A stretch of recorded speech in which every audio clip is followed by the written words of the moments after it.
How I embossed my DIY Christmas crackers. I had a bespoke stamp made by the English Stamp Company.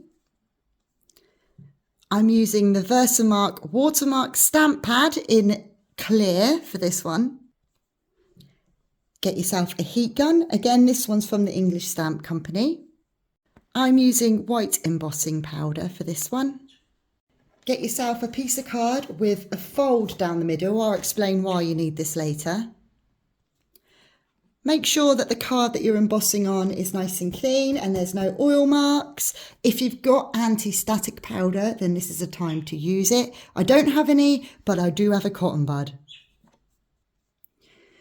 Make sure you get plenty of ink on your stamp.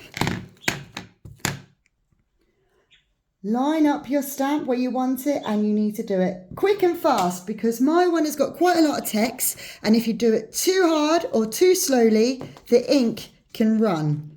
But this one looks pretty good. Then you get your white embossing powder, sprinkle on, put on more than what you think you need. And this is where the card with the fold in it comes in handy. So you sprinkle on, tap it all off, tap off as much as you can. There we go. And then with the fold, you get your pot. Oh, how am I going to explain that to my husband? Put that in there. There we go. This is why I should really use anti-static powder, because it stops these bits getting in the way. So I'm just using my cotton bud just to tidy it up a little. There you go. And this is the fun part. You get your heat gun and you can see the change it makes. Look how much brighter it gets. Don't get too close.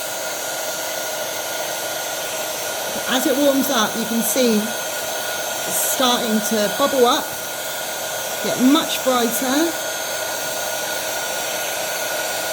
at that.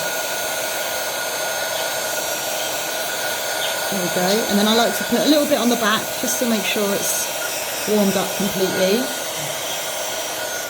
There you go. Now this should be dry to touch. Now do I risk it? Yeah, yes it is, but I'm just going to leave that to one side anyway. But that is how I emboss using embossing powder.